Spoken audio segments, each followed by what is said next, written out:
ST सच्ची कहानियों पर आप सभी का स्वागत है। मेरी माँ ने दुनिया जहाँ का सबसे अच्छा रिश्ता मेरे लिए देखा था। मैं अपने पति को लेकर बहुत एक्साइटेड थी। मैं बहुत खुश थी क्योंकि उनके घर में किसी चीज़ की कोई झंझट नहीं थी। मैं अपने ससुराल में बिल्कुल अकेली थी। मेरा पति एक नॉर्मल सा जॉब करता था। ना तो उनकी माँ थी, ना उनकी बहन थी, ना कोई रिश्तेदार था। ऐसे में किसी चीज़ की कोई रोक टोक नहीं थी। पर मैं आज इस कहानी को इसलिए सुना रही हूँ कि शायद मेरी माँ गलत थी और मैं भी बहुत गलत थी। इस कहानी को सुनने के बाद आपके रोंगटे खड़े हो जाएंगे। अब सुनिए मेरी कहानी। मेरी शादी को अभी थोड़े ही दिन बीते थे कि शनिवार के दिन मेरा पति दोपहर को कहीं चला गया था। नई नई शादी हुई थी, इसलिए मैं रोज ही शाम को तैयार हो जाती थी। आज भी मैंने एक खूबसूरत सा ड्रेस पहना था और तैयार भी हुई थी। लेकिन जब मेरा पति राजीव शाम को घर आया तो उसके हाथ में शॉपिंग की एक पन्नी थी। उसने वे पन्नी का बैग मेरे हाथ में थमा दिया और बोला कि उसे पहनकर तैयार हो जाओ। मैंने हैरानी से राजीव की तरफ देखा। मैंने कहा, मैं पहले से ही तैयार हूँ। वह कहने लगा, जो अभी ड्रेस तुम्हारे लिए लाया हूँ उसे पहनो और तैयार हो जाओ। मैं शॉपिंग के बैग लेकर अपने कमरे में आ गई। जब मैंने वह ड्रेस देखा तो देखकर मेरी आंखें दंग रह गई थी। वह बहुत ज़्यादा फैंसी और कीमती नाइटी थी। मैंने कहा, राजीव ये तो बहुत ज़्यादा फैंसी ड्रेस है। राजीव कहने लगा, मेरे दोस्त के घर पर पार्टी है, इसलिए जल्दी से तैयार हो जाओ। इतनी कीमती और फैंसी नाइटी लाने की राजीव को क्या ज़रूरत थी। मेरी शादी पर राजीव ने शगुन में एक जोड़ा भी नहीं लाया था। कहता था मेरी गुंजाइश नहीं थी और अब फिलहाल में वह नाइटी पहन ली। वैसे भी एक खूबसूरत घरेलू लड़की थी। उस नाइटी ने तो मेरे हुस्न को चार चांद लगा दिए थे। मैंने मेकअप करने के बाद अपने बालों को जूड़ा बनाना शुरू कर दिया तो राजीव मेरे कमरे में आ गए। मेरे पास आकर मुझे सर से पैर तक देखा, फिर कहने लगे कि बाकी सब तो ठीक है, अपने बाल खुले रहने दो। मेरे होश उड़ा दोगी। उनकी तारीफ पर मैं पलक झपकना भूल गई थी। बिल्कुल तैयार थी। मैंने बालों को फिर से खोलकर उसको स्ट्रेट किया और अलमारी से बड़ी सी चुन्नी निकालने लगी क्योंकि खुद को अच्छी तरह से ढक सकूं। ये देखकर राजीव ने मुझे जल्दी से रोक दिया। कहने लगा, ये क्या कर रही हो? इतना कीमती नाइटी का सारा लुक खराब हो जाएगा। मैंने कहा, राजीव मैं यूँ तो बाहर नहीं जा सकती। आप खुद देखिए, ये नाइटी काफ़ी फिटिंग है और काफ़ी खुला खुलासा है। फिर उसका दुपट्टा भी नेट का है, जिसे लेना और ना लेना बराबर ही है। राजीव कहने लगा, मुझसे बहस मत करो। वैसे भी मेरा दोस्त अपनी गाड़ी और ड्राइवर भेज रहा है, तुम्हें घबराने की ज़रूरत नहीं है। कुछ ही देर में राजीव के नंबर पर किसी का कॉल आया था। वह फ़ोन पर कहने लगा, हम लोग तैयार हैं। राजीव मुझसे कहने लगे कि चलो ड्राइवर आ गया है। राजीव एक मिडिल क्लास फैमिली से था। मैं भी इसी तरह से मिडिल क्लास फैमिली से ही थी। मैं जानती थी कि मेरा पति कोई इतना अमीर आदमी नहीं है। राजीव के पास गाड़ी नहीं थी, एक पुरानी सी मोटरसाइकिल थी। घर भी छोटा सा था। शादी के रात ही उसने मुझसे कह दिया था कि उसकी तनख्वाह बस इतनी है कि हमें महीने के अंत के बाद का पहली तारीख का बेसब्री से इंतज़ार करना होगा, इसलिए हमें अगले महीने का इंतज़ार करना होगा। इसलिए तुम्हें हर चीज़ को सोच समझकर खर्च करना पड़ेगा। मैंने भी कोई एतराज़ नहीं किया था। शादी के उन 8 दिनों में मैंने राजीव से कोई भी फरमाइश नहीं की थी। वे अकेले ही रहते थे, छोटा सा फ्लैट था। मैंने शादी के अगले दिन ही किचन संभाल लिया था। राजीव मुझसे कहता था कि शादी पर बहुत खर्चा हो गया था, इसलिए मैंने शगुन में ज़्यादा ड्रेस नहीं बनवाए थे। थोड़े महीने ही बीते थे, इसलिए मुझे हैरानी हुई थी कि जब राजीव की गुंजाइशें ही नहीं थी, इतनी कीमती नाइटी लाने की क्या ज़रूरत थी, वह भी बस एक दावत पर जाने के लिए। मेरे दहेज के काफ़ी फैंसी सूट भी बिल्कुल नए नए थे। मैं उनमें से ही कुछ पहन लेती, लेकिन वे एक कीमती नाइटी मेरे लिए लाए थे। कम से कम उसकी कीमत 40 से 50 हज़ार तक की थी। क्या ज़रूरत थी इतना खर्च करने की। फिलहाल राजीव के दोस्त का ड्राइवर भी आ चुका था। हम दोनों गाड़ी में बैठ गए। वह गाड़ी खूबसूरत इलाके के बड़े से बंगले के सामने रुकी। हॉर्न देते ही जल्दी से चौकीदार ने दरवाज़ा खोला था। पार्किंग एरिया में उस टाइम 3 गाड़ियां पहले से मौजूद थी और चौथी हमारी थी। साइड पर बने बगीचे भी बेहद कीमती और खूबसूरत फूलों से सजाया हुआ था, लेकिन वहां पर इतनी लाइटिंग नहीं थी जैसे कि आम पार्टियों में होती है। राजीव मेरा हाथ पकड़े मुझे अंदर आंगन में ले गया। मेरी नाइटी काफ़ी फिटिंग थी और उस पर यह सितम था कि दुपट्टा नेट का था। जैसे मैं अंदर गई तो अंदर मुझे सिवाय आदमियों के कोई भी नज़र नहीं आया था। वहाँ कोई भी औरत मेरे अलावा नहीं थी। ये देखकर मैं बुरी तरह से नर्वस हो गई थी। ये कैसी पार्टी थी जहाँ सब पुरुष ही पुरुष थे, एक भी औरत नहीं थी। और ये अगर सिर्फ पुरुषों की पार्टी थी तो फिर राजीव मुझे यहाँ क्यों लेकर आया था? इन हट्टे कट्टे पुरुषों को देखकर मैं बिल्कुल राजीव के साथ चिपक गई थी। मैंने कहा, राजीव, यहाँ तो कोई भी औरत नहीं है। वे कहने लगे, ये सब शादीशुदा नहीं है तो उनकी पत्नियाँ कहाँ से आ सकती हैं? मुझे अपने साथ चिपकाए हुए अपने दोस्तों के पास ले गए। मुझे हैरानी का झटका लगा उस वक्त जब राजीव ने मेरी पहचान अपने दोस्तों से करवाया और वे हाथ मिलाने के बहाने मेरे सामने अपना हाथ बढ़ाने लगे। मैं ये देखकर पीछे हटी थी। ये कौन सा तरीका था? फिर मुझे राजीव के दोस्त कुछ अच्छे भी नहीं लग रहे थे। अजीब घूरती हुई नजरें थी सबकी। सब मुझे सर से पैर तक देख रहे थे। उनकी आंखों में ऐसी बेशर्मी थी, मुझे अपने जिस्म पर चुभती हुई सुइयां महसूस होने लगी थी। मेरा दिल बहुत तेज घबराने लगा था। मुझे इस तरह बेचैनी होने लगी थी मैं जल्दी से इस घर से बाहर निकल जाऊं। वहाँ इस वक्त 5 आदमी थे और पांचों के हाथों में शराब के गिलासों में शराब भरा हुआ था। सबकी आंखें न जाने एक हवस का शिकार करता हुआ महसूस हो रही थी।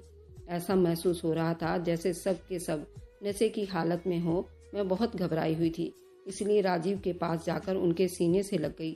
मैंने कहा, राजीव, मुझे यहाँ नहीं रहना, मुझे आप घर छोड़कर आइए। कहने लगे, तुम्हें क्या हो गया है? क्या महिलाएं पुरुषों के पार्टी में नहीं जाती? मुझे घबराने और डरने वाली लड़कियों से सख्त चिढ़ है।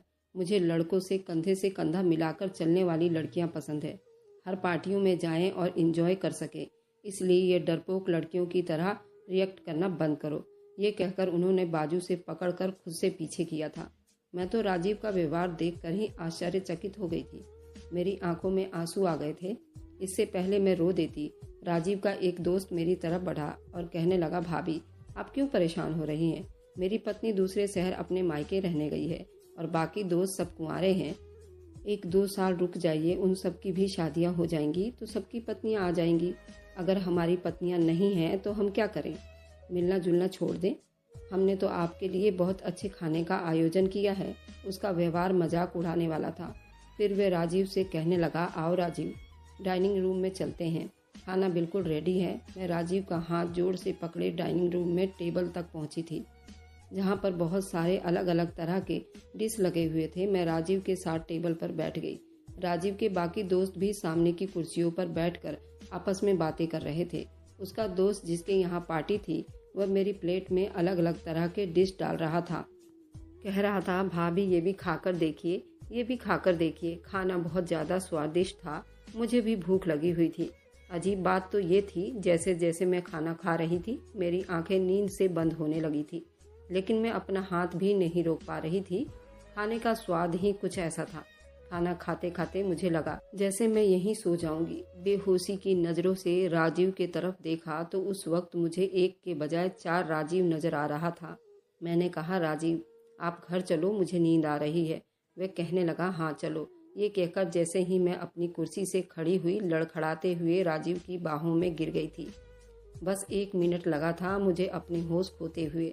सुबह जब मेरी आंख खुली तो मेरा सर बुरी तरह से चकरा रहा था। बड़ी मुश्किल से मैंने अपनी आंखें खोली थी। मैं अपने कमरे में पड़ी थी, अभी भी उसी नाइटी में थी जो अब मुझे अपने बदन पर बुरी तरह से चुभ रही थी। मैंने बड़ी मुश्किल से उठकर बैठने की कोशिश की। मुझे लगा जैसे मेरा पूरा बदन साथ ना दे रहा हो। मेरे पूरे बदन में दर्द की टीसें उठ रही थी।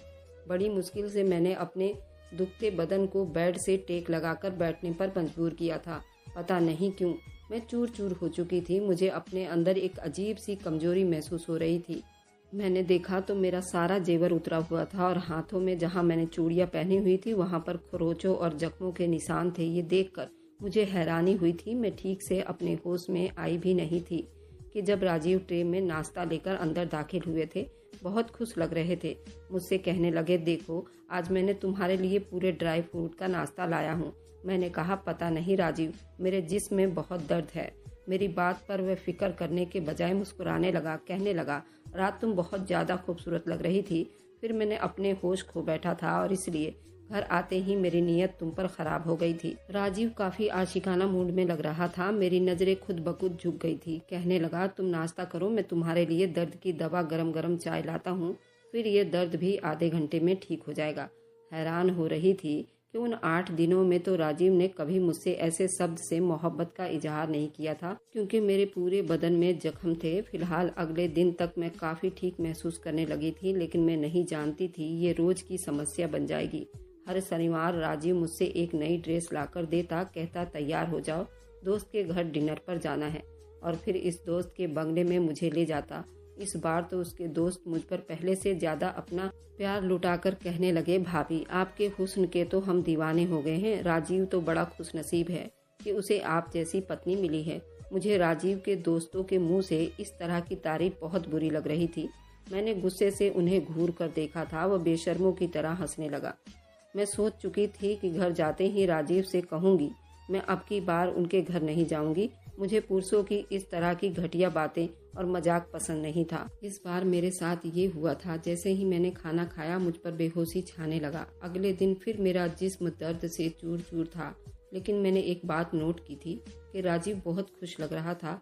घर पर फल फ्रूट भी लाने लगा था, पैसे भी बड़े खुले हाथ से खर्च कर रहा था, जबकि उसकी तनख्वाह इतनी ज्यादा नहीं थी। फिर ये रोज रोज की अय्यासियाँ कैसे हो रही थी। घर आते हुए वह रोज अच्छे से अच्छा होटल का खाना साथ ले आता था। मुझसे कहते थे कि कोई ज़रूरत नहीं है तुम्हें किचन में अपने शरीर को कष्ट पहुंचाने की, तुम्हारा खूबसूरत हुस्न फीका पड़ जाएगा।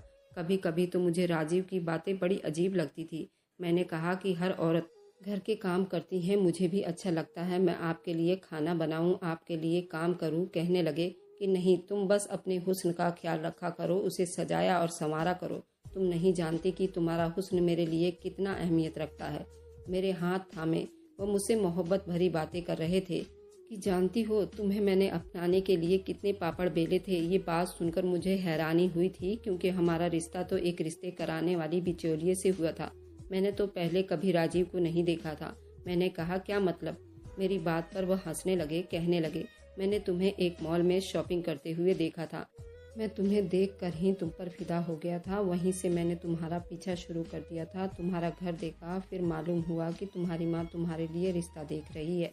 मुझ पर विश्वास करो कि मुझे बहुत डर लगा था कहीं मैं तुम्हें खो ना दूं। कहने लगा एक बार मैंने तुम्हारे घर के बाहर एक रिश्ते कराने वाली आंटी को निकलते देखा था। फिर मैंने उससे कहा कि अगर वो मेरा रिश्ता तुमसे करवा दे तो मैं उसे अच्छे खासे पैसे दूंगा। वह मेरी बात मान गई और यूं मेरा रिश्ता तुमसे हो गया। मैं तो राजीव की बात सुनकर हैरानी से आंखें फाड़े उसे देख रही थी। मुझे नहीं पता था मेरा पति मुझसे पहले मोहब्बत करता था। मुझे अपनाने के लिए उसने इतना सब कुछ किया था। मेरे दिल में राजीव के लिए और भी मोहब्बत और उसकी कदर बढ़ गई थी, लेकिन मैं नहीं जानती थी कि सच तो कुछ और ही था। शनिवार को जब मुझे राजीव ने फिर से वह कीमती नाइटी लाकर दिया तो मैंने कहा राजीव, मुझे आपके दोस्तों के घर पार्टी में नहीं जाना। मेरी बात सुनकर उसके चेहरे का रंग एकदम बदलने लगे थे। उसकी मुस्कुराहट गायब हो गई थी और चेहरे पर थोड़ा गुस्सा था। कहने लगा क्या मतलब है तुम्हारा, वे लोग इतने चाहत से तुम्हें बुलाते हैं। मैंने कहा कि नहीं, मुझे नहीं जाना। न जाने वो कैसा खाना मुझे खिलाते हैं कि खाते ही मुझे नींद आने लग जाती है और सुबह मेरी बहुत बुरी हालत होती है। उस दिन तो मैं चलने फिरने के काबिल भी नहीं रहती। फिर वहाँ पर सिर्फ पुरुष होते हैं, मेरा वहाँ क्या काम है। आपको जाना है, अपने दोस्तों के साथ टाइम बिताना है, आप जाइए, लेकिन मैं नहीं जाऊंगी। ये कहकर मैं अपने बेड पर बैठ गई। मैं नहीं जानती थी कि मेरा मना करना मुझे इतना महंगा पड़ सकता है। राजीव बहुत गुस्से में मेरे पास आया, मेरा बाजू पकड़कर बुरी तरह से दबोच लिया। कहने लगा अब तक तुमने मेरी मोहब्बत देखी है, अब मेरा गुस्सा भी देखोगी। मुझे ना कहने वाले लोग बिल्कुल भी पसंद नहीं है और मैं उनके साथ एक मिनट भी नहीं रहना चाहता। रिंकी, अगर तुमने मेरे किसी बात के लिए भी मना किया तो तुम नहीं जानती कि मैं कितना गुस्सैल और पागल इंसान हूँ। ये कोई इतनी बड़ी बात तो नहीं थी कि जो मैंने उसे कही थी, लेकिन राजीव का गुस्सा तो यूं था जैसे वह सच में मुझे जान से मार डालेगा।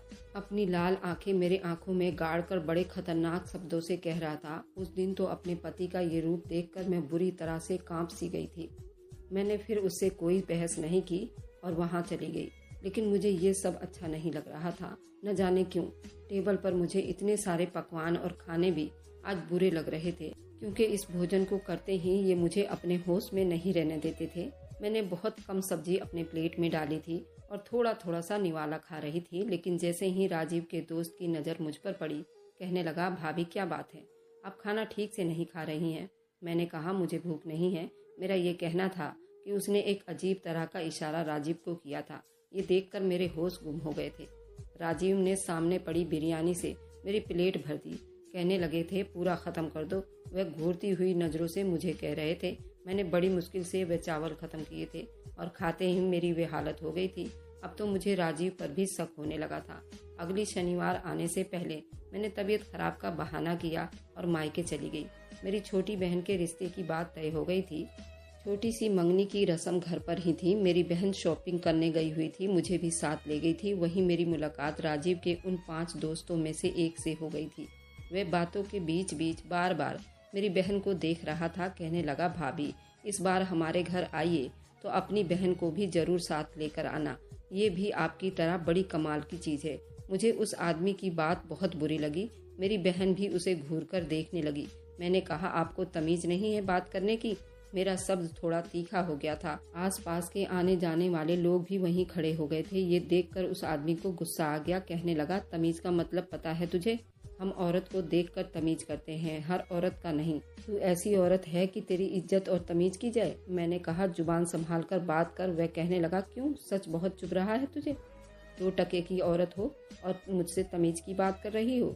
ये शब्द सुनकर मुझे उस पर इतना गुस्सा आया कि मैंने एक जोरदार थप्पड़ उसके मुंह पर मार दिया। उस थप्पड़ की गूंज जिसने भी सुनी, सारे लोग वहां इकट्ठे हो गए। कुछ लोग कहने लगे, मैडम अगर इस आदमी ने आपके साथ बदतमीजी की है तो हम इसकी तबीयत अभी ठीक कर देते हैं। कुछ आदमियों ने तो अपना हाथ खूब साफ कर लिया। मेरा जी तो यही चाह रहा था कि कहूँ कि मुंह तोड़कर उस आदमी का हुलिया बिगाड़ कर रख दो। जिस आदमी को औरत से बात करने की तमीज़ तक नहीं थी। मैंने सोचा कि घर जाने के बाद राजीव को उसकी हरकत बताऊंगी। वे लोग कितने बदतमीज़ हैं और हर शनिवार को ज़बरदस्ती उनके घर ले जाता है। उनकी नज़रों में तो किसी की भी बहन बेटी की इज्जत नहीं है। उससे पहले कि वहाँ खड़े आदमियों ने उस आदमी की अच्छी खासी दुर्गति बना दी तो वह कहने लगा, इस औरत का खुद तो चरित्र ठीक नहीं है। ये औरत धंधा करने वाली औरत है और मैं उसका ग्राहक हूँ। बस यहाँ पर तमाशा बना रही है। मेरा ये सुनना था कि मेरे होश उड़ गए। मैंने कहा, ये क्या बकवास कर रहा है?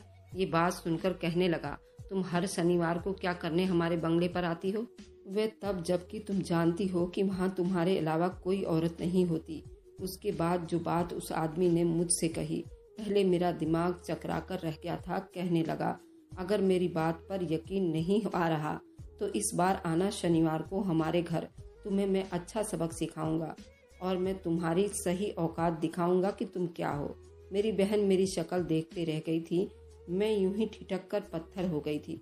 बहुत से लोग मुझे अजीब सी नज़रों से देखते हुए वहां से चले गए। वह आदमी गुस्से से फड़फड़ाकर उठा था, मुझे घूरता हुआ वहां से चला गया। मेरी बहन ने मेरा हाथ पकड़कर मुझे घसीटते हुए बाजार से घर ले आई। कहने लगी, दीदी ये सब क्या बकवास कर रहा था? मैंने कोई जवाब नहीं दिया। मेरा तो दिमाग चकरा रहा था। मेरा तो जी घबरा रहा था, जैसे अभी मेरे दिल को कुछ हो जाएगा और वह फट जाएगा। मुझ पर अजीब सी बेचैनी सवार होने लगी थी। मेरी बहन मेरी बिगड़ती हुई हालत देखकर मुझे घर ले आई थी, लेकिन मुझे वहाँ भी चैन नहीं आया। मैं जल्दी से अपने घर चली गई। घर गई तो राजीव का मूड बहुत खराब था। कहने लगा, खूब रह लिया ना अपनी माँ के घर। अब अगर तूने मायके रहना है तो और दिन में जाकर रहना। शनिवार को तो एक छुट्टी होती है मेरी, वह भी छुट्टी तुम बर्बाद कर देती हो। मैंने कोई जवाब नहीं दिया था, क्योंकि मैं कुछ भी कहती तो वह गुस्से से भड़क उठता और अपनी बात से पलट जाता। इस बार जब वह मुझे अपने दोस्तों के घर लेकर आया तो उस वक्त उसका वह दोस्त वहाँ पर नहीं था जिससे मेरी मॉल में झगड़ा हुआ था। जैसे मैंने आधा खाना खाया, मैंने जल्दी से खांसने लगी और वॉशरूम में चली गई। मुझे वह खाना अपने अंदर हजम नहीं करना था, इसलिए मैंने अपनी उंगली अपने हलक में डालकर उल्टी कर दी। जो कुछ खाया था सब कुछ बाहर आ चुका था, इसलिए मुझ पर नशे का असर नहीं हुआ था। मैं बाहर आई और बेहोश होने का नाटक करने लगी। राजीव ने मुझे अपनी बाहों में ले लिया, कमरे में ले गया, मुझे बेड पर लिटा दिया। अभी कमरे में लाया ही था तो उसके दोस्त भी कमरे में आ गए। राजीव कहने लगा, इस बार मैं डबल कीमत लूँगा। हर बार तुम लोग रात भर मेरी पत्नी के साथ अय्याशियाँ करते हो। अब वो बीमार रहने लगी है। तुम लोगों के दिए हुए पैसे आधे तो उसकी दवाई पर खर्च हो जाते हैं, मुझे क्या फ़ायदा हुआ? उसके दोस्त कहने लगे, हमें स्वीकार है, तुम उसकी जितनी चाहे कीमत ले लो। मेरा जी चाह रहा था कि ज़मीन फटे और मैं उसमें समा जाऊं। मेरा ही पति मेरी इज्जत का सौदा कर रहा था। पति तो पत्नी का रक्षक होता है, उसे गंदी नज़रों से बचाने के लिए, चाहे वह उसके दोस्त का ही गिरबान क्यों ना हो। ये कैसा पति था? जो मेरा ही सौदा कर रहा था। उससे पहले कि वे लोग मेरे साथ कुछ भी गलत करते, पुलिस की गाड़ी का सायरन बजने लगा था। ये सुनकर वे सब घबरा गए थे। मैंने यहाँ आने से पहले पुलिस को सारी इन्फॉर्मेशन दे चुकी थी। जब तक पुलिस अंदर आई मैं उठकर बैठ गई थी। मुझे बैठता देखकर राजीव और बाकी दोस्तों के रंग भी उड़ गए थे। मैंने अपने पति को गिरफ्तार करवा दिया था क्योंकि उससे खूबसूरत लड़की चाहिए थी, इसलिए कि उसे अपने दोस्तों के आगे बेच दे। राजीव जेल में बंद था और इसी बीच में मैंने उसे डिवोर्स भी ले ली थी। मुझे डिवोर्स भी हो चुकी थी, लेकिन मुझे अपने माँ बाप से एक शिकायत थी। मेरी शादी और रिश्ता कराने से पहले उन्होंने ये तो देखा था कि लड़का अकेला है, मुझ पर घर की जिम्मेदारियां नहीं होगी, सास ससुर के ताने नहीं होंगे, लेकिन ये नहीं देखा कि वह करता क्या है। भगवान के लिए अपनी बेटियों को भी ब्याहने से पहले अच्छी तरह से जांच पड़ताल किया करें, कहीं कोई राजीव जैसा आदमी उनकी ज़िंदगी में ना आ जाए। अगर आपको आज की कहानी पसंद आई है तो वीडियो को ज़रूर लाइक कीजिएगा और अपने दोस्तों के साथ शेयर भी कीजिएगा। और हाँ, अगर आपने अभी तक हमारे चैनल को सब्सक्राइब नहीं किया है तो ज़रूर सब्सक्राइब कर लें। मिलते हैं हम अपनी कल की एक नई दिलचस्प कहानी के साथ। मुझ पर सदा अपना प्यार और स्नेह बनाए रखें। सभी को मेरा प्यार भरा नमस्कार दोस्तों।